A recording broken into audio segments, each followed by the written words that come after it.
I'm Krista Lewis, and sometimes I'm Pippa Jane, and you're listening to The Featured Voice with Jacques, an audio flow podcast series, because these voices deserve to be heard.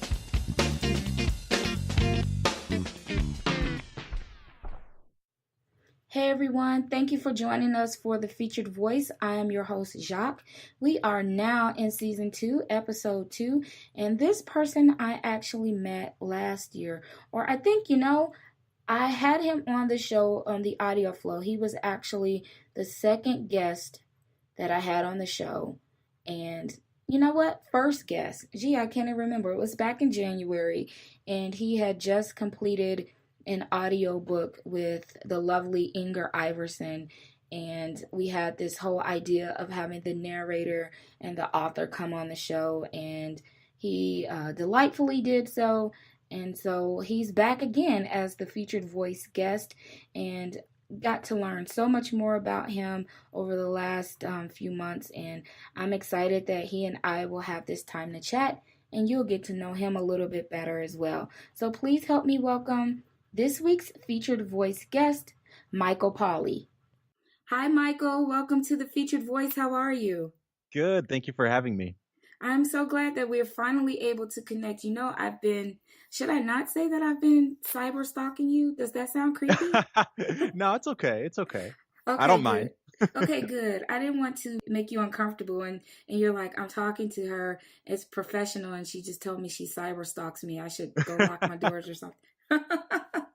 I've chatted back with you too, so it's not cyber stalking. Okay, thank you. That makes me feel so much better. You hear that, everybody? I do not cyber stalk Michael Pauley. I promise, as I wink into the computer. But anyway, in case you all did not know, I had Michael on my show a couple months ago, right at the release of a book that he was working on with Inger Iverson, and it was, oh gosh, I always Indelible. Indelible. Gosh, that's one of those words like you never use. And so you have to make sure you look at it to say it. And I think that's where you and I first connected. And Inger had contacted me, and she was coming on the show, and she brought me along with. So that's the first time that I met you. Yes, that's the first time you met me. With you knowing that you met me, because again, there's the cyber thing. No, but in all seriousness, I will tell you how I found your work, and surprisingly enough, you sent a clip for the first book that I heard you in, which was by L.J. Shin, which was Sparrow.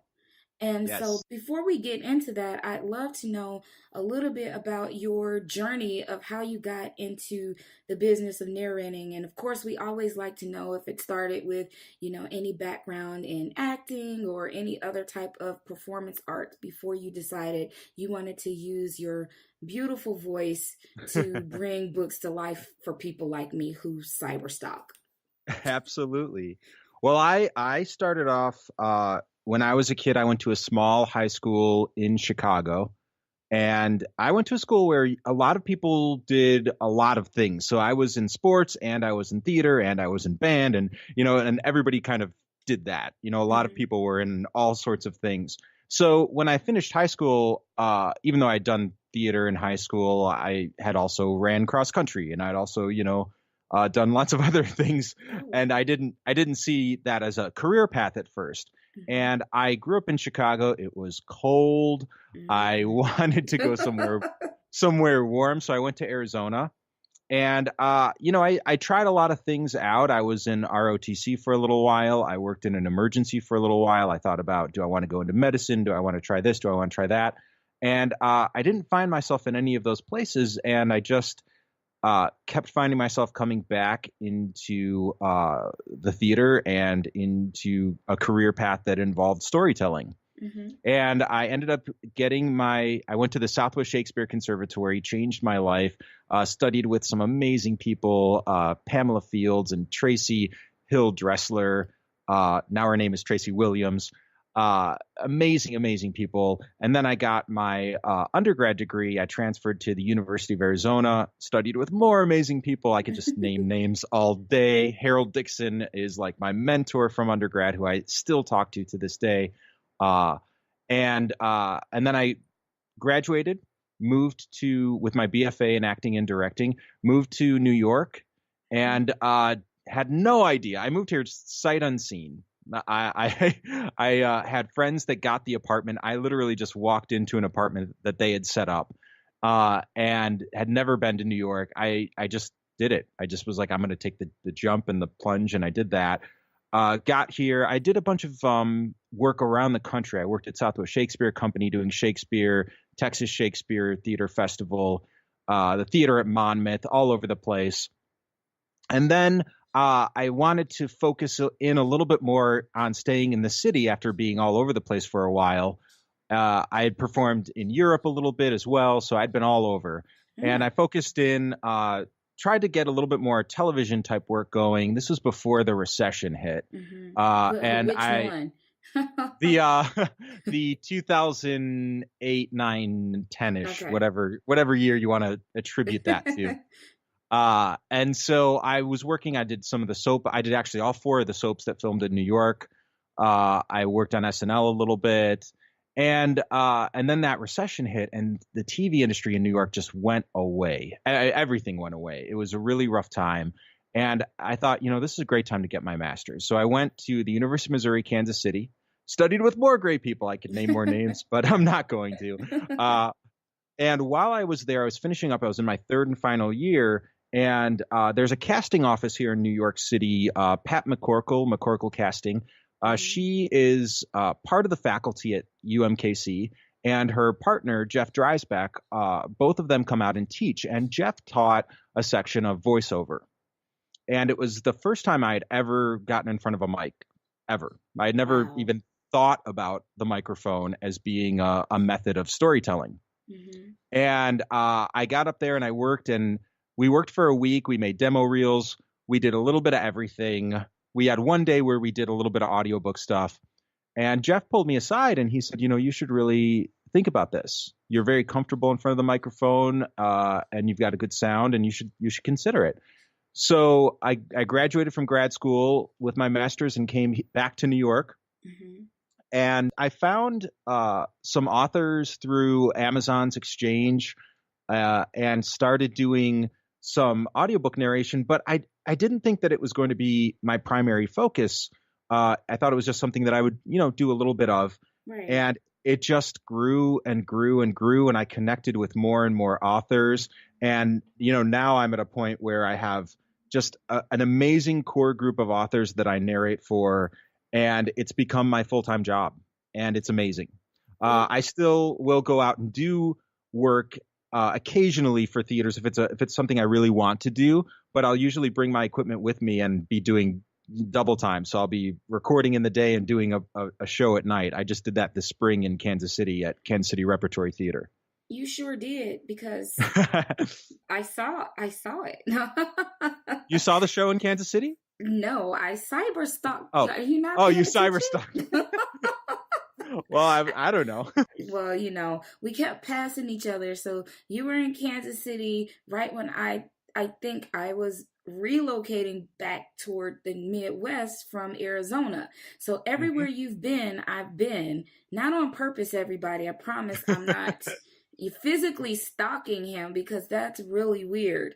But you mentioned that you did a couple soap operas and things, and so I was a big fan of soap operas. And which ones are they? Because not stalking or anything, I would kind of go back and say, did you have a speaking role? Were you more of an extra, or? It was more extra stuff. There was a couple times where it wasn't so much speaking roles, but like I was doing things like I was Susan Lucci's character, Erica Kane. I was her assistant on her TV show. So her character had a TV show on the show. So I would run out and give her microphone and things like that. So it was a little bit elevated from just being an extra sometimes. And sometimes it was just sitting in a bar, How fun is that? I mean, that's not too far off from what real life, right? Exactly. But it was more than anything an opportunity to learn how it is to be on sets and to learn more about storytelling. And that's really for me what strings everything that I do together, is that it's about storytelling, whatever medium that you're in. If it's an audiobook, if it's a theater, if it's a film or television, I was in I became friends with Paul Rubens from doing Saturday Night Live, and he asked me to have a little part in his last movie, Pee-wee's Big Holiday. So I had a little, one-liner in that movie. And it's all part of the same thing. It's all part of the storytelling, no matter what it is you're doing. Wait, you were in a Pee Wee Herman movie? I was, yeah. As I go to my phone to look up that movie, because, who doesn't remember? It's towards the end, and he's walking down the street in New York, and he bumps into me, and I yell at him. So, You had a moving extra part with a couple New York tones to it, we should say. Oh, no, I full on yell at him. You hear me. It's not an extra. So it was a speaking role. Yeah, it was that one. That one was a speaking role. Oh, see, everybody go and buy that movie so that you can see. Now, that was a while ago. So I'm wondering if you looked a little bit different. Well, it was only 3 years, I think, 2 or 3 years. 3 years ago. So yeah. we were beard on or beard off. No beard. Okay. See, that's probably telling people too much of how much that I follow Michael on Facebook. So, okay. So let's veer back over into your work. So, what I find fascinating about people who are in this industry is that they I don't think anybody wakes up and say, I want to be a voiceover actor or actress when I grow up. And so they kind of evolve or maybe stumble into this industry, sort of like what you did. You said you didn't even think it was going to go that far. So what are some things that kind of changed for you, where you decided, this is a really good industry. It's it allows you to still be able to utilize those skills that you would normally use, whether it's on stage or film, where you said this was something that you wanted to make into a career, and it would be more so full-time versus, just something to do because you have this voice that can do it. Well, I think first off, when other actors or people just in general ask me about this industry, I tell them probably about 25% of the job is being an actor performer in terms of bringing the book to life. Mm-hmm. I'd say that's 25% of the work. And then, somewhere between maybe 30 to 40% is all computer work, editing, going in and doing pickups and recording things where, something needs to be changed or whatever, which is still kind of acting, but like it's way more technical when you're in that place because you're trying to match it. You're trying to make it sound seamless. And, you're just you have to learn a lot about computer programs and the technical side of everything. And then the remaining percent that I tell people about is you're managing a small business, basically. Mm-hmm. You're the authors that you work with are, clients that you need to work with. You have to do invoicing and billing, and you have to pay taxes, and you have to track everything and be your own, accounting firm and all of those things. You have to handle scheduling yourself. You're constantly, handling your schedule, booking forward, and making sure that you're staying on that, so that you're a reliable producer for an author. Mm-hmm. Yeah. So all of that gets wrapped up into this process. So you have to love all of those parts is what I tell people. It's not just being an actor, and it's not just managing the business side of it. You have to have a love for all three of those components: the computer side, the acting side, and the business side of it. Yeah, and I'm sure that probably would tell a couple of listeners that's not something they want to do, because even just with something simple like a podcast, I will tell you, I don't want to edit these. So I just hire somebody else to do it. That's totally out of my my scope. Yeah. And it's not fun. So and that's never catch me wanting to be a narrator. No. Yeah. I mean, that's also certainly an option for people. And there are some people that do that. They stick to narrating, and then they hire someone that does the editing and the proofing and all of that for them too. So that's an option as well. But then that will cut into how much you're making, because then you're paying somebody out for that, which is totally an option. It's absolutely an option, it's an option, but yeah, most people that I speak to want to handle all of the production themselves, which I think is good too. But yeah, me, I'm not patient, and it would be choppy. Nobody would want to hear that book. It would just not be a good fit. So, Yeah. so Michael, how long have you been in the industry, or on this end, and where are we with how many books to date you've completed? Okay. Specifically, working in with audiobooks, that's been about 3 years now, 3 or 4 years, something like that. I have around getting close to 300 titles right now. Not all of those titles are full 8 to 10 hour books, though. Hmm. When I was first kind of learning and I didn't really know so much what I was doing, there was a lot of like little short like biography things that, I wouldn't do. I also wouldn't necessarily recommend that to people wanting to get into this business. It doesn't necessarily help too much, but it did help me kind of learn a bit about editing and things like that. Hmm. I also just don't know how much people listen to those anyways. I think people are they're looking to hear, the 8 to 10 hour long stories, maybe even at least 5 hour stories, Uh, there's also a lot of like business books out there that are shorter, and those ones are good too, that are like 2 to 4 hours too. Um, but yeah, so probably if I took out some of those smaller titles, I'm closer to around between 150 and 200 titles probably. That's a lot. That's a lot of. It yeah, it is.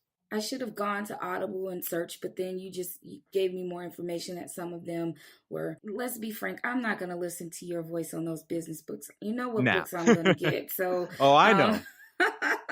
I know. and then so I want to know about how you kind of select which projects or which books you want to audition for. Is there certain genres that you enjoy doing more, or are there some that you kind of read through the script and think that it's challenging and it kind of pushes your limits and gives you something that's a little different? How do you go about selecting which projects you want to take on? Well, it has shifted a lot for me because as I've grown in the business, I'm very loyal to authors that I work with, and often they're very loyal to me. Hmm. And there's a sort of a shared branding that happens between me being the voice for this author and um, what that means for their body of work, that it's the same narrator. And so what's happened as I've built those relationships is I now audition less and less and less. Hmm. And so often it's that I'm working with the same authors now. And they've just got me booked up. Right now I have authors that have pretty much reserved me out through the rest of the year. Wow, that's So good.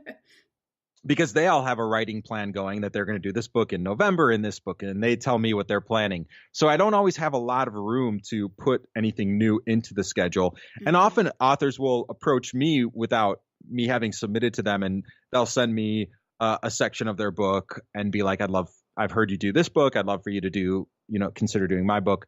And if I really love something, I'll definitely try to work it in, work a little overtime, just get it in. Yeah. But there's limits. Like your voice can only record so much before it's tired. It's a muscle, and Hmm. so you can't just say, okay, well, I'll do 13-hour days for the next 2 weeks. You physically can't do it.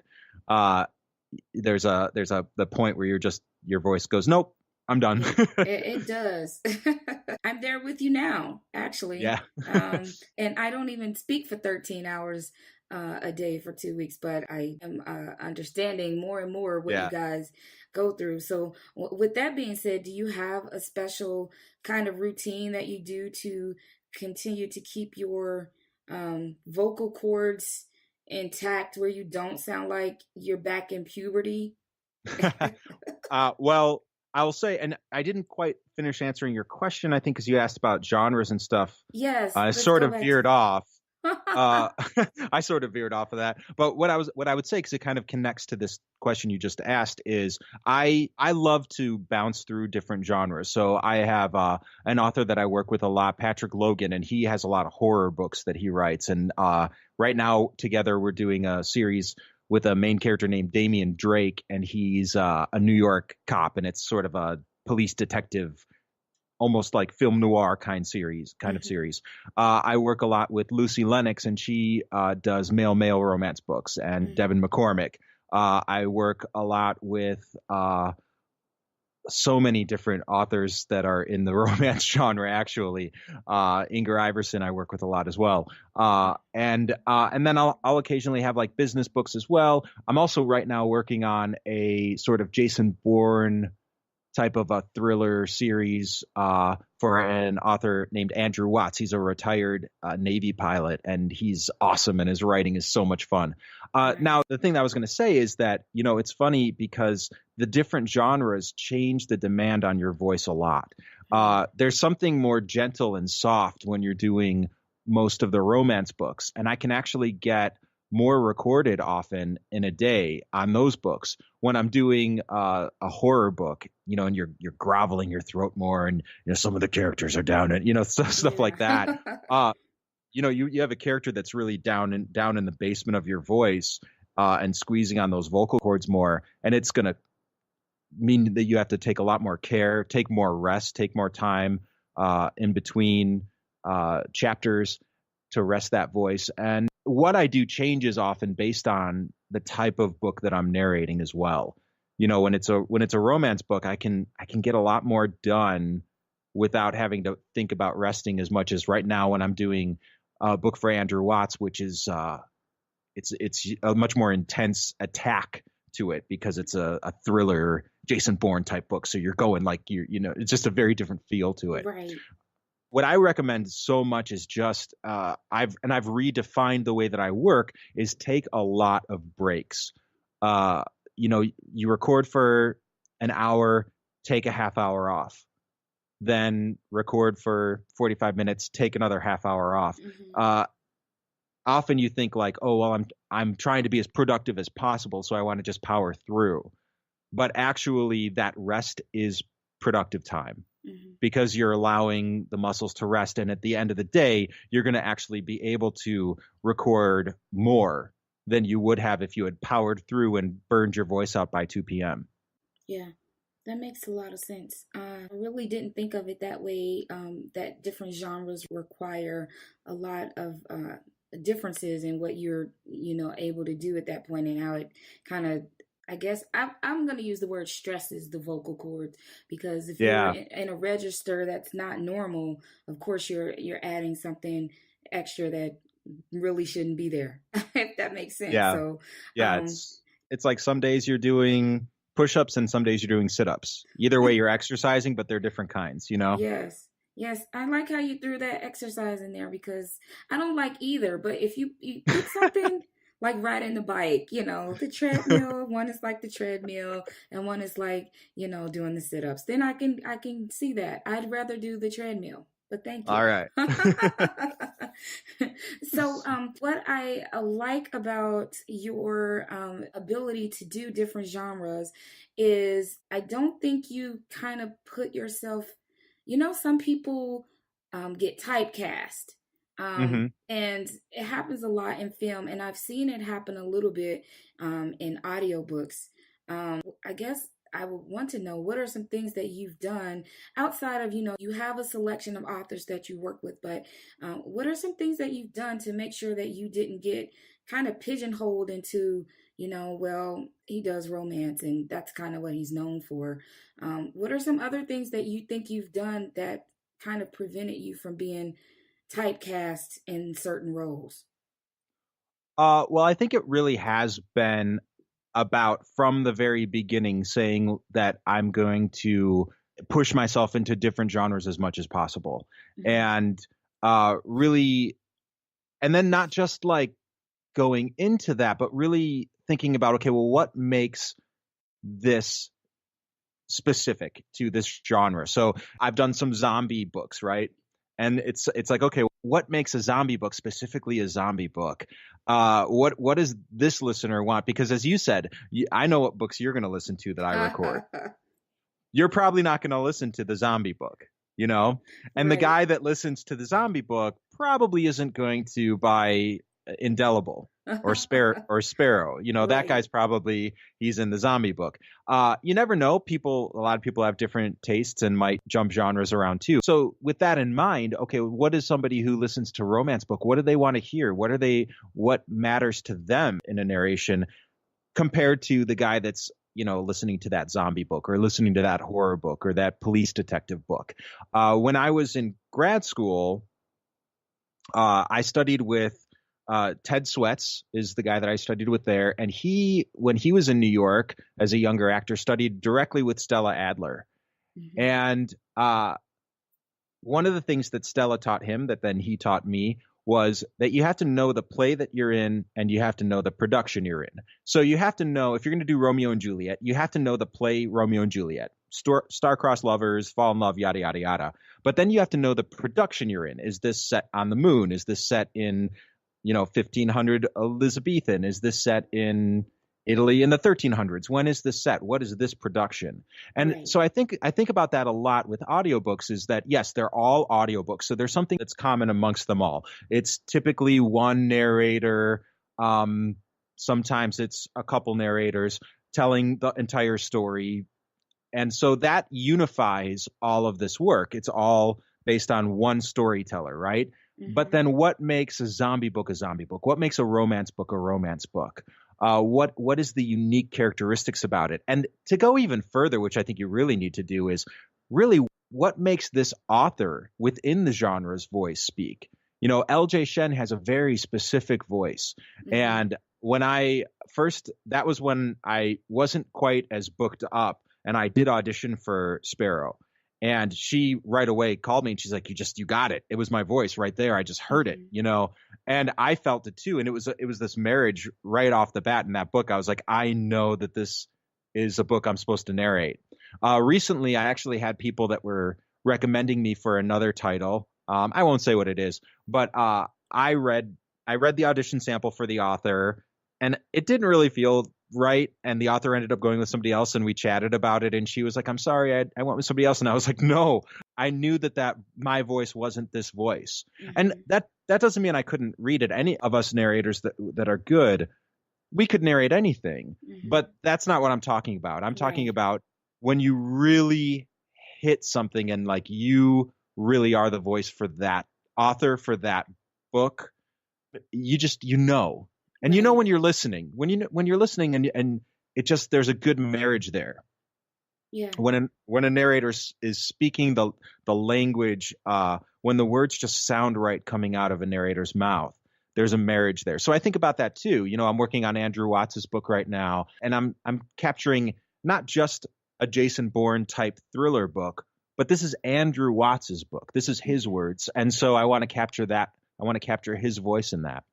And do you think that being able to capture the author's voice really stems from the relationship that you build with those authors, and that helps drive the characters in your performance in their books? I think that's absolutely a part of it. I think also is, the training that I got from the incredible teachers that I studied with. It was all about not taking anything for granted that's on the page. And that's what we're trying to do, is we're trying to serve the author's books. Mm-hmm. It's a very interesting thing, because we're not trying to create something that sounds like you're listening to a movie, right? Mm-hmm. That's not what an audiobook is. And so we're creating all these different characters, but we're not trying to fool you as a listener into thinking that a different actor suddenly came in. It's me. That I'm all these voices, Yeah. And when I'm doing something where I'm narrating, female characters, I don't do anything crazy with my voice. I just make these slight adjustments. I cue you in so that okay, this is a different character, but I'm not trying to completely change my voice like I'm not pulling a Hank Azaria kind of a thing. Sometimes some of the characters can be a little bit more pushed and a little bit more extreme if it feels right, if that's what makes sense. But that's not necessarily what audiobooks require of you. Mm-hmm. They just require that you tell the story. Right. And that's also part of the beauty of it. It's interesting because I think that audiobooks have become so popular lately. The industry has grown like over 100% every year for the past few years, and more people are discovering it, which is an interesting thing because it means, some listeners come to it and they do want the Hank Azaria experience. They want everything to sound crazy. And then another person listening to that same book doesn't want that. Right. And so it's also something as authors and narrators trying to serve the public that wants to hear these audiobooks. That is also a challenge in it, is that you have people listening coming at it from very different senses of expectation. Yeah. That's the fun part though, right? Oh, Make- it's totally fun. And what I do is, I don't even look at like reviews or anything like that. What I do is I tell the story the way that I think it should be told, and I leave it at that. And I put it out there, and if it's the right fit for a listener, then awesome. And if it's not exactly what a listener's looking for, that's okay. Everyone's not going to love everything. right. And I think I talked about this when we were on the podcast with Inger. Something I've been really working on in the past few years is trying to look at art, whatever kind of art I'm looking at, if it's music or if it's a painting or if it's a book, looking at it from the standpoint of this wasn't made to annoy me. This was, the author didn't set out to perturb me with this work. They actually wanted to entertain me. They were giving me a gift, Mhm. on the one hand, and on the other hand, it wasn't made specifically for me. This was Mhm. made because the author, the artists wanted to make something, Yes. and I'm getting the opportunity to absorb that, so I don't have to assess everything with as much judgment as I think I used to when I was younger. When I was younger, Yes. every time I saw a movie, it was, oh, I didn't like that, or I didn't like this, or I would always ascribe my emotional response to something. And now I'm starting to go, okay, just take it in. Just sit back and take in this movie or whatever it is that I'm a part of and experience it. Yeah. And if I don't like something, that's okay. But it doesn't change the value of the artistic work that's been created. Yeah, I wish that more people would adapt that into their way of thinking, and maybe they're just young and they haven't experienced that yet. There's a creative space for everything, and sometimes we forget that. And I mean, I've been there. Judgy. Oh, Why did they pick that person? Why did they? No, they should have picked this. And I'll give you an example. I promise, this is on the same pattern of what we're talking about. So 50 Shades of Grey came out, the first movie. Hmm. And everybody complained, oh, why did they pick Jamie Dornan for the role? Oh, he's no Christian Grey. Oh, blah, blah, blah. The second movie comes out and everybody's, oh, I love Jamie Dornan. He's the great, you know what I mean? And so, like, in the beginning, a lot of people had this idea of what they wanted this character to be. But then when Hmm. they just kind of gave it a chance and let it be, the fan base of not just the book, but of his portrayal of the character, I think grew. And Yeah. it was just really sitting back and watching the story unfold in the version of a movie versus the book, and accepting that. And so that kind of is how it is with audiobooks, like, oh, why did they pick that person? And then you listen to it and you're like, this person is also giving their telling of the story in the way Yeah. that they can. And so, and speaking of, so yes, we have the sample of Sparrow, but let me Hmm. tell everybody that was not my number one favorite. Okay, Okay. the number one favorite was Blood to Dust, and Oh. um, there was just something. I don't know what you did with that character. I don't know. I just don't. But you were perfect for that role. I mean, I get it. Sparrow was good. I like Sparrow. I like that Lee, the way Lee writes it was just amazing, because it's one of those stories like you want to hate these people, but then you end up really liking them, and Hmm. you don't know if you should like them, but you do. And but Blood to Dust was so dark and kind It of was gritty. a brutal book to read. Y- And there were sections where, some of the things that she writes are just, you're like, oh my gosh, Yeah. you know, uh, and it's tough material. It's tough material, and I think some people, might criticize. This is the other thing, it's not always about criticizing the narrator or the author. Sometimes it's the characters that get criticized, like, Yeah. oh, well, that person would never do that, or yada, Right. yada, yada. And that's the thing where sometimes I'm very much like, just let it be. Just let them do what they're doing. Right. Sometimes the characters do something that you wouldn't do, Right. but that's okay. They're doing what they're going to do. And Right. that was a book for me that, I definitely looked at some of those characters and I was like, well, why are they going to give this person another chance, or why are they going to go with them or whatever? Exactly. And you just have to surrender to it, just surrender to who these characters are, who these people are, and go with it. And it's a lot of fun when you do. It's a great, great ride. And that said, it's also like Blood to Dust is a book that I could see a lot of people also saying this book is not for me, and that's Yeah. okay too. Yeah. It's I don't want to say that everyone needs to like everything either. Right. Absolutely not. I would never say that either. Some people like zombie books are not for them. Yeah. Some people romance books are not for them, and that's okay. And certainly. I think that, and sometimes there's times where I'm reading some books and the characters just do stuff that it swings a little too far, and I have a hard time reconciling even this advice that I'm saying right now. It happens. It happens sometimes where you're like, no, they wouldn't do that. But as much as we can, I think we should try to surrender to the author's depictions of their characters and where they go and where it takes it, and just let it live and let the story roll the way it's supposed to. Yeah. And so back to that, when you're like, reading those characters and you're like, really, they wouldn't do that. So have you ever kind of just went through there and it's like, I don't think you would say, that's stupid, but you're kind of fussing at the book because we do that. We're, like, you dummy, why did you, and I'm throwing the Kindle, or I'm like taking a break from the audiobook because it's not the narrator. I'm just mad at the character because they did something that I thought was really stupid. And so when you get to that point, I mean, especially if it's a book that you're narrating, do you just kind of go with it and say, okay, I'm going to make sure that I want to show that this person should sort of understand this character. And when you're done, do you kind of just go back and say that was stupid?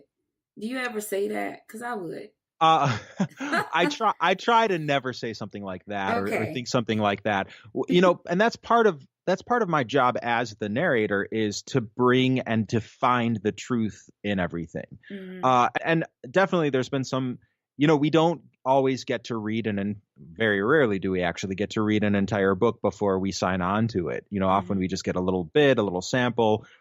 Typically it's that I know an author's work from other books. Sometimes there's a lot of books that I agree to and the authors haven't even written them yet. Yeah. So I have no idea what's coming till I get it. I've kind of locked into authors that I mesh really well with, but there's definitely some books out there that I narrated that I was like, oh, I don't know if I mesh as well with this author. But that's kind of part of the process, I think, of developing in this career and finding the right voices that you fit, the right artistic voices that you match well with. But yeah, I think that at this point, I definitely feel much more confident that I am looking into the book and finding the truth, and hopefully through my performance, if you're listening to the audiobook, it's going to ring as truthful. So my hope is that if you need to take a break, it's not that you don't think that it's truthful. It's just that you're like, oh, you idiot, don't walk in that room, or something like that, which is a very different thing from something not feeling truthful. Not feeling truthful is when you turn the book off and you stop listening altogether. Right. It doesn't sound relatable, or just doesn't sound realistic. But I will tell you, from the books that I've heard you perform in, they all sound really realistic, and you do a really good job. I sound like Ed Sullivan. Doesn't he say like really, really good show? It sounds like really big, really something like that. But I think you do well. I'm just going to say really again. See, lack of vocabulary. You do well with the performances of the characters, and that's kind of why I mentioned Blood to Dust, because it's different, and it kind of is on the same plane as, I don't think it is deep as T.M. Frazier. I don't know if you've read any of her books, but L.J. Shin has a way of bringing these characters again in some parts that you don't like, and Hmm. then at some point, as the story unfolds, you find yourself like rooting for them. You like Hmm. them, and you want something to happen. And I think that the narrator plays a big part in that, especially again if it's an audiobook, and how you guys are able to bring in that emotion and that connection with the listener. And it's a fantastic job with that book, by the way. I cannot promote that book enough Well, thank because you. it's all about Nate. And that's what I'm going to leave everybody with, that they should go and get that book. But before we listen to a sample of Sparrow, I want to know about your booth. I ask everybody about their recording space because it's fascinating to me that you guys spend a certain amount of time of your day in this box. And I'm totally claustrophobic. So, one, narrators cannot be claustrophobic, I don't think. And I want to know what your space is like, if you have a home studio, or if you go out to another studio and record your books. Yeah, well, I just moved this month. Uh, Yay. and so I moved. I'm still living in New York City, but I moved from Astoria, Queens, into the Upper East Side. And so in Astoria, I had converted a walk-in closet into the booth. So it was real tight. And moving to this new space, I'm recording in a larger space, a larger, not a huge space, but it's a larger, more of a room space. Mm-hmm. And I've basically like filled the walls with acoustic treatments, Mm-hmm. and I have several layers of sound fabrics, sound blankets that are surrounding it. So it's a little bit more of a fabric based booth in a larger room. And Uh-huh. part of the reason why I'm able to do that is because this apartment is very quiet. My Mm-hmm. last apartment was very not quiet. It was right next to a train line. The upstairs neighbor had just recently had a baby who liked to run around and scream.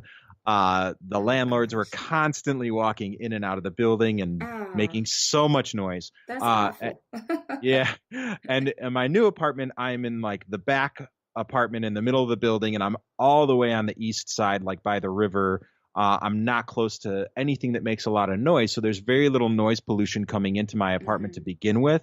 And they did a lot to soundproof and modernize the apartment just to begin with. So more what I'm dealing with in this space is trying to close in a little bit to reduce reverb and echo, Mm-hmm. rather than worrying so much about trying to block sound out from the outside, which is a totally different thing to be going after. Yeah, because those trains, let me tell you, I live by a Hmm. train, and we talk about this a little bit. Those freaking, I'm sorry, everybody, freaking is my favorite word, but those trains, and the bad part about here is there's no schedule. The Hmm. trains, like I can't time that a train is gonna, at 3, 5, and 7:30, the train's gonna come by. No, it's whenever the train decides that it wants to come by, it's coming. It doesn't matter. And then there's a helicopter, and then Yep. some motorcycle, or somebody's cutting the grass or something at 6 o'clock at night. And so I get that. I'm glad you moved and you don't have to uh, Yeah. deal with that. And I can't even imagine what your recording schedule was like when you had to deal with that kind of outside noise. Did that affect, kind of your schedule and when you could actually, block out some of that sound? Well, for the most part, I had managed to turn a walk-in closet that was in the innermost central part of the apartment that I was in. Mm-hmm. And so it was the kind of the quietest spot. And I did a similar thing to in terms of treatment. I did a lot of sound treatment to that space in order to block out as much sound as possible. And I was able to block out quite a bit. I didn't really hear the trains anymore. I didn't really hear the helicopters anymore. It was mostly just upstairs Baby footfalls and things stomping. like Yeah, footfalls and things like that would sometimes happen. So it wasn't too bad, but it also was something that I learned a lot about. How do I soundproof this? How do I make this work? And it was also, I will say this, hot. It was Yes. so hot because you're not air conditioned, and Oh, it's warm. I'm sure every narrator will talk about this. Is that all of our booths are fairly warm, no matter mm-hmm. what you do. Mm-hmm. Uh, and it's that's also a combination of taking breaks so you can air condition your space out. Um, Yes, but air conditioned the space. this is again a big benefit of my new space being a little bit more open and a little bit more based on surrounding myself with soundproofing cloth rather than having to do hard walls to sound block myself in. That has definitely helped with temperature as well. So it's warm, but I'm not sweating like I used to. Oh, well, yeah, we're glad about that because that leads me into my next question. And don't feel bad, I ask everybody this. So, you're in the booth. What's your recording attire? Uh, Usually I'm in shorts and a t-shirt, and if he behaves, Baxter is laying at my feet. Uh, Yes, you got the dog with you. That's nice. if if he's behaving, some days he does not behave and he's banned from the recording space. A lot of days he's banned from the recording space. But you'd be amazed, I mean, dogs, they just want to be with you. Yeah, yeah, And that's true. so he has learned to be just as silent as can be, and he will just lay there completely quiet for hours just because Hmm. he'd rather be laying quietly next to me than be banished to the other room. So, I feel you there because two of my dogs are right here in the room with me and they're being on their bestest, quietest behavior because otherwise, so I don't have a nice little booth or anything. So I'm in the office and we have hardwood floors. Well, on any given day, they want to tiptoe in here and the mic picks up everything. It's picking up hmm and they're breathing all hard because they're hot. And I'm like, get out. So it's nice when they can come in. They just want to be around us and they can just go to sleep. That makes me happy. So yeah. I don't did Baxter get banned today? Is he in there with you? No, he's actually right over here right now. Oh. I actually, to to that point, I have blankets and rugs covering my entire floor. So when somebody comes over and visits, they know that I'm a narrator. Yeah. Aside from all of the sound treatment hanging from the walls, there's also just blankets everywhere, and people are like, "Can you pick that stuff up?" And I'm like, "No, no, no, no, no, no. I'm not messy. It's actually for work. Like, it's That's down, funny. down, it's down there because of the dogs. They're like, you need a maid. Somebody needs to come clean up. No, no, it's strategically placed there on Oh yeah. purpose. That's the spot. That's the spot where I know he's gonna click, click, and walk. If I put that down there, I'll be good. Oh my gosh, I love it. And so, okay, so we're going to go ahead and listen to a sample that you provided us. And if you want to kind of give everybody a little bit of information or backstory about this book before we play it, that would be great. Sure. So this was a book that came out. Oh gosh, maybe a year ago. I Yeah, think it's about that. been. And this is Sparrow by L.J. Shen, and so this character is South Boston guy, and he is seeking revenge in the scene against this priest. And that's pretty much all you need to know. This is Yeah. the opening. This is the opening of the book, and this is how you meet this guy. So Okay. Well, here we go. Michael Pauley and Sparrow. Ah, people are not your fucking subjects. I dragged the knife along his neck until I found his throbbing carotid artery and slashed deep, immediately shoving his body backward into the boot so that the spray of blood wouldn't touch my newly tailored suit. You should have minded your own business. He gagged and jerked on the confession floor like a fish out of water, losing buckets of blood. The scent, sour, tinny, and thrilling, fogged the air, and I knew it would linger in my nose for days to come. When his spasms died down, I got down on one knee, staring back at his brown irises, still open, still filled with horror and regret. I pulled out his tongue and cut it from his mouth. This was gang member code for a snitch. Let the police try and figure out what the fuck Father McGregor did to deserve it, and which of the 100 Boston gangs killed him. Oh, see, I remember listening to this and I kept saying, is this a guy from Boston? That was like the first that was the first thing I thought. I was like, is he from Boston? I want to know where you got the kind of direction for his character with, the voice and everything. And when you're in the booth, is there any kind of facial expressions or mannerisms or anything that kind of helps you get into that character? Well, with this guy, it was just Marky Mark, From that movie. Was it that movie? What is the name of that movie with oh, see, now I'm gonna think of it. Keep talking and I'll remember it, because it was him and it was Matt Damon, and they were all in Boston and they were cops. Oh, I don't know It which begins one with a that one D. is. The Departed. Departed, yes. Yeah. That's what I kept thinking. I was like, this reminds me of The Departed. Okay, so Marky Mark, that was your muse.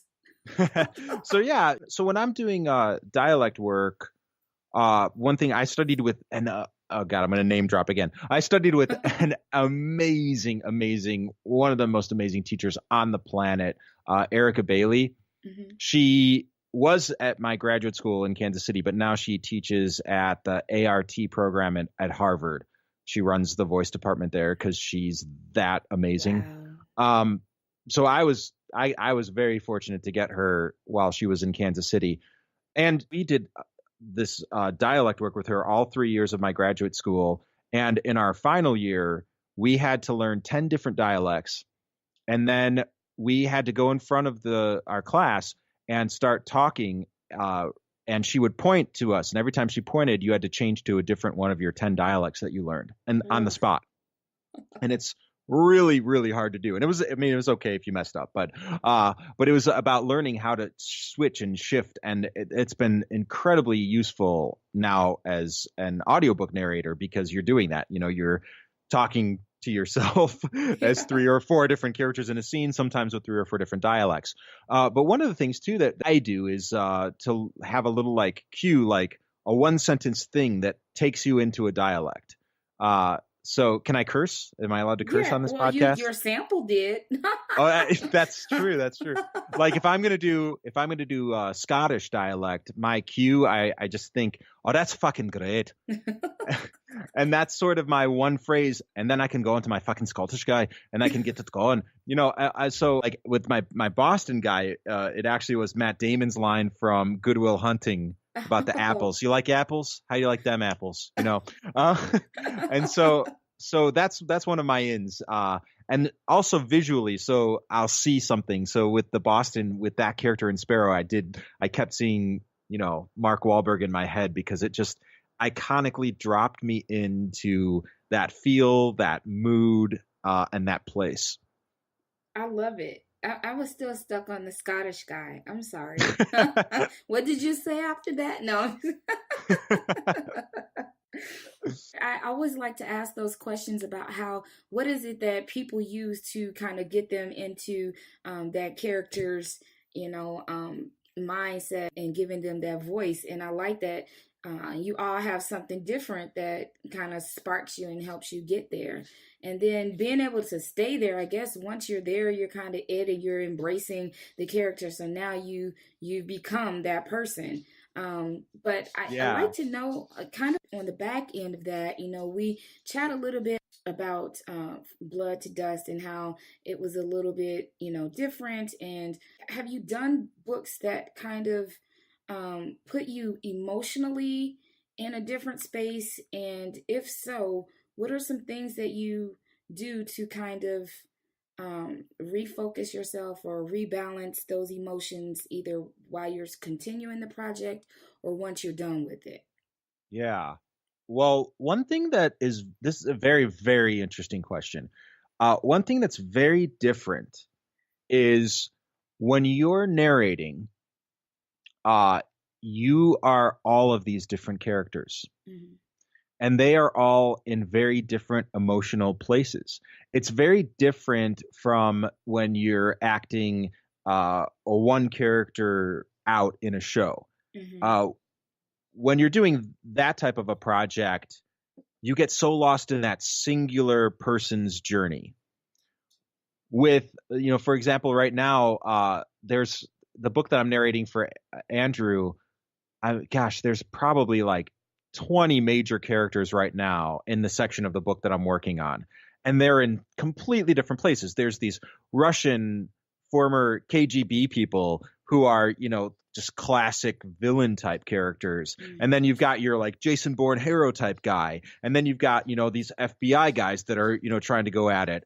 And then you've got sort of the heroine character who is sort of the fish out of water character, the woman that like never would see herself caught up in the middle of a spy moment. And she is, and so it's interesting because in one moment she's completely terrified.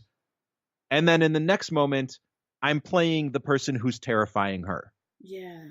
And so emotionally, you're whiplashing back and forth. You're relishing in being the villain, and then you're relishing in being afraid of the villain. Right. And so I feel that for me, that whipping around, I'll get a general sort of emotional exhaustion, but it's very different from I've done shows that I've played characters that have been very difficult to play. Done some despicable things sometimes, and it takes a toll on you because you're playing that one person. And I know what you're saying. At the end of an 8-show week, you're like, I just need to sit and eat ice cream for a day. Exactly. I don't know. Audiobooks don't do that for me in quite that way. I think I'll get a general exhaustion from a book and be like, wow, that book was very intense. But because you're, bouncing between the different characters' emotions, it sort of keeps me personally a lot more balanced when I'm creating them. But that's just for me. I think every performer is going to have their own experience to that. Yeah, I mean, just from a listener's point of view, we're listening to things that can get a little bit emotional, and like I listened to my first really ugly cry audiobook earlier this year, and I mean, seriously, it was ugly. I even took a picture, and I don't like to do ugly pictures, but I did an ugly picture to go with that ugly cry, and I was devastated, I think, for a good 2 weeks. Like, yeah. I had to email the author and say, why did you do that? And so I had to go through a recovery period, and I had to listen to every funny romantic comedy audiobook I could just to get out of that space. And so I always wonder if you guys ever go through things like that. And I know it's different for everybody, but for me, I was just so overwhelmed and emotionally drained that I did eat ice cream, and I don't even like ice cream like that. It was just awful. Yeah. Well, and like when we're recording, we're living with, this book for, however many hours in the booth and in the editing process. And, typically, at least 2 or 3, sometimes 4 or 5 takes through something. And so, there's that repetition aspect as well. But I think what I also do is balance out between genres, so I'll finish a romance book, and then I'll hop into a horror book, and then I'll hop into a more thriller book. And I try to balance them around and bounce them around as best I can, depending on how they come into me when the authors get them to me. Yeah. But that also helps a lot too. When you finish a book that's kind of intense, and then the next book you get to do is more light and free-spirited, that can help a lot too. That makes a lot of sense. So out of the 300 books that you've done, is there any genres you haven't tapped into yet that you think you kind of want to explore and haven't had a chance to? I've done very little young adult type books. I don't know if that's if my voice fits that. Of course it does. I actually did start a series just now that kind of falls into that young adult sort of place. But I think that's kind of the main sort of genre that I've never done anything from. I'll tell you, out of all of the things that I've done, there's one book that emotionally I'm very attached to on a personal level. It's a book called Four Blue Stars in the Window. It's Barbara Eyman Mormon, and it's it's a historical book. And what happened was she realized when she was a young girl, her family used to go to the cemetery on Memorial Day, and the older people in the family, they would sit at the gravestones for people that had passed away, and they would tell about that person's life and have an oral history that they would pass down. And she realized that that had kind of gotten lost over the years. And so she decided to write this book about her family. And so it charts her family's progression from immigrating to America through the Dust Bowl, through World War II. And I was reading, her family's letters, her uncle's letters back from Iwo Jima and things like that. And it's just a beautiful, beautiful book. And after it was done, she sent me a message and she was like, Uncle Toot is listening to it today. Just wanted to let you know. Oh. And that's one of the characters that I was narrating, not characters because it's a real person. Mm-hmm. And I think that was one of her last uncles that was still alive, and her mom was still alive. And for the opportunity to bring someone's actual personal history to life in that way, it was I felt like I was given a gift getting the opportunity to do that.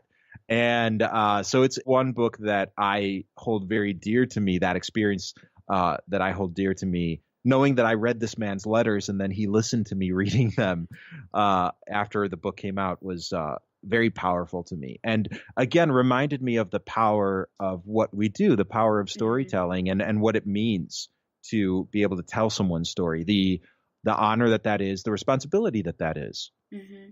Yeah, now I want to go get the book so that I can listen to it.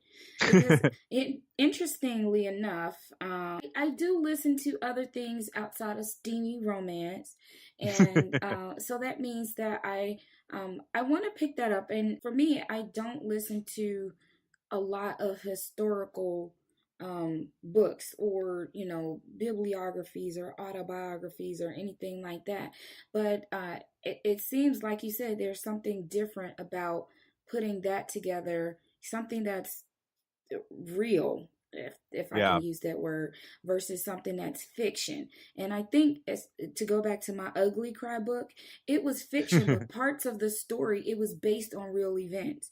And so that's why, like, I ugly cried because I couldn't say, oh, that character did such and such. It's like, no, this actually happened.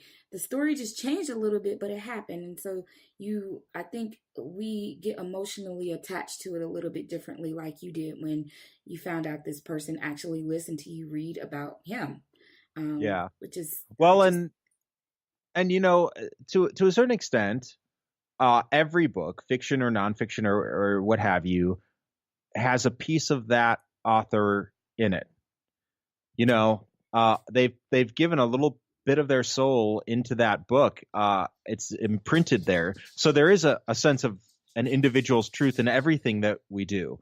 Historical fiction, it's just driven even that point is driven home even further. Yeah, but I will tell you that a lot of authors will not admit that.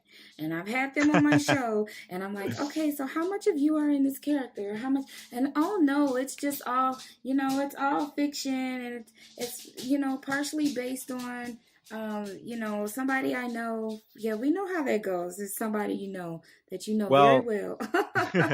Well, this brings me another one of Stella Adler's points. She said that you could make a mathematical equation for how to create a character. Character equals yourself plus your imagination. But ultimately, your imagination is you anyways. So character equals yourself plus more of yourself, basically. It's you. Everything we do as an artist is us. And I think that sometimes artists do like to distance themselves, especially the more that they put themselves into something, the more that sometimes they need to distance themselves personally from it. Mm-hmm. That makes a lot of sense. It's very vulnerable. It's a very vulnerable thing to put yourself out there. Mm-hmm. And oftentimes writers are people who, it can be all kinds of people can be writers, but a lot of the time I see a common thread is that it's a lot of people who are a little bit more to themselves and a little bit shyer sometimes. And Mm-hmm. so it's particularly hard then if you put yourself out like that and then somebody asks you, well, this is, so much of you's in this. And it's like, no, no, no, it's not me. It's not me. but, Yes, but it's you. Yeah. ultimately it is. There's a part of me in everything that I do artistically. I also am a photographer, and there's a part of me in every photograph that I take. There's a part of me in everything that I do creatively. See, I was gonna say that, but you stole my segue. Thank you. I was gonna say, I've seen your work in photography, and kind of just wanted to, before we wrap up, get a little bit of background about, how did you or when did you discover this love for photography? And I love looking at your pictures. And by the way, I'm a big fan of black and white pictures. And don't get me wrong, color pictures are great, but it's something about those black and white pictures and that project you did in I think it was the subway in The New York. Subway app. Yeah, that I just fell in love with. And you also have a book of photography that you published. So, when did you get the bug for the camera? Uh, well, I think that this is very new for me in a way, and in another way, it's not. When I was in high school, I took a summer class at Columbia University for high school students during the summer season, and Mhm. and we worked with actual film cameras. Like Yes. we were cutting film with razor blades and taping it together. So this is before everything went digital. Right. And I think so much that I had that opportunity and that experience because it's imprinted in me that using a camera like that. Recently, probably like 2 or 3 years ago, I got the camera that I'm working with now. And I Mhm. got it more because I thought I was going to be focused in on making like web series and things like that, which is something I still have kind of an interest in, but I'm not focused on it as much right now because I've got so many things spinning as it is. Mhm. Uh, I had no idea that I was going to get as interested in doing still photography work as I did. And for me, it's great because I don't have to use my voice. So if I've been narrating for 8 to 10 hours one day and I want a break, I can grab my camera and go out. I Mhm. find it very relaxing, and I just really enjoy working with the lens. And it's another form of storytelling. It's storytelling with just that single image. And what I also love about it, I recommend everybody, even if you just take pictures with your phone, whatever. Uh, when I go out with my camera, that day becomes imprinted into my brain, Yeah. into my memory in a way that's very different. I took a photo of a red door, and people loved this picture of this red door. And I remember what it was like the morning that I took that picture, and what the temperature was like, and what the weather was like, and the feel of it. And I feel like life is just going so fast. And since I've found working with photography, it's helped slow things down a little bit, and that's what I love about it. So that's what I recommend for people too. Is it lets you see more of what's around you, and it slows things down a little bit. Yeah, and I've been following your pic collage. I'm gonna call it that. And you did some pictures at an air show, and they were absolutely beautiful. And Thank you. the pictures at the zoo. Again, I haven't been to the zoo in forever, but the way that you captured those photos, it's like, again, making those memories, or creating or reminding you of memories that you had when you actually, well, for me, went to the zoo, and the beauty that I saw in the animals came through those pictures that you took. And so Thank you. you're welcome. So you can't see me clapping and you can't hear it, but I am clapping because I love that. And I like that you said you use that to relax yourself. And when you're done in the studio and you go out, and that's how you get your break in. And I love that. And I think everybody needs that thing that they do when they're stepping away from what their 9 to 5 or their regular job is, and go out Yeah. and do something fun, but it's still in the creative sense. So And the other thing is, I don't know everything about photography. I'm learning every day. Every time I go out, I learn a little bit more, and I make mistakes and learn better ways to shoot stuff. And somebody saw one of my pictures from the air show and was like, "Oh, what did you shoot? What speed were you shooting at? And what maybe if you had tried this or if you'd tried that?" And I was like, "Oh, thanks." So it's awesome to have something that you're constantly learning in, and that's the other thing I would encourage to everybody is just find things that you don't know everything about and go after it and learn more. Learn more about just things all the time. Yeah. Well, thank you. I'm going to do that.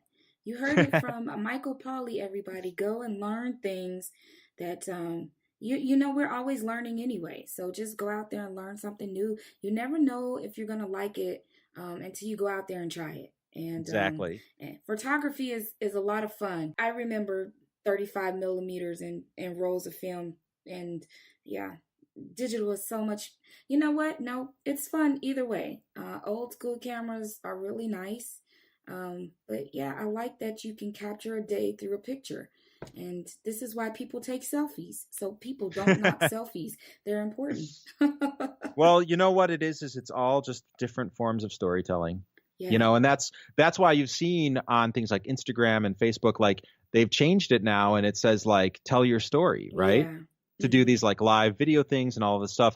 And that's really what people can do with things like Facebook or Instagram or Snapchat or whatever is your poison, Twitter, whatever, is, you can use it to rant and all of that, or you can use it as a means of storytelling, telling your own story, telling other people's stories, and trying to enrich the world a little bit. And that's what I would just say too, is like, everybody out there can contribute to the content that exists. And we're constantly adding content out there. So what type of content do you want to contribute? What do you want to leave behind? What do you want to add to the conversation? Right. Yeah. That's good. That's good words, everybody. So remember, instead of, you can be out there and rant a lot on Facebook and things like that, but that's what we're really saying. You can be out there and post things that are negative, or you can leave something that is a positive story about your day. I think positivity is something that sometimes we miss out on. And that's kind of why I cyber stalk your pictures and stuff, because I love that you're out there with your camera and showing us things around you, and I think that's fun. So all right, Michael, thank you so much for joining us this week on The Featured Voice. I would love for people to know how they can reach you on social media. So what's your platform of choice where you interact with either persons that are interested in following up with you with a possible project they're interested in, or just being able to follow you and see those beautiful pictures? Probably Facebook is what I use the best, just because it's the easiest thing for me to upload photos on. But I do Instagram as well. I'm not so much of a Twitter guy. No, I have a Twitter account, but I don't know. I just never quite got onto that one. I'm that shaking much. my head at you right now. I don't get how the interface works as much. I don't know. Oh my gosh, we're gonna have to work on that. You need a tutor, a Twitter tutor. I have a website, michaelpauley.actor, which needs to be updated, but does have some information about me as an actor. And I have mpauleyphotography.com, which is could use a little bit of work, but it's much more updated, which has a lot of my photography work up there as well. Well, wonderful. So everyone that's listening, please be sure that you go by and that you're following Michael on every avenue. He's also on Twitter, so go find him on Twitter, and you should tweet him to kind of spark him into learning how to use Twitter. That would be my suggestion. That way he doesn't have a choice but to tweet back. Otherwise, we'll say he's ignoring you, and you don't want us to think that you're ignoring us. No, so. Never. The pressure is on to get you functional on Twitter. Well, everyone, again, thank you so much for joining us for this week of The Featured Voice. Be sure that you're following us on Facebook at The Audio Flow, and also on Instagram at The Audio Flow, and Twitter on The_audio_flow. All of our episodes can be downloaded on iTunes and Google Play, also available on YouTube under Booking Around Town, and now are on iHeartRadio as well as TuneIn. Thank you so much for joining us this week, and we will chat with you soon. Bye. Thank you. Thanks everyone so much for joining us for this week's episode of The Featured Voice. Be sure to tune in next week to meet our featured voiced guest, Karen Krause.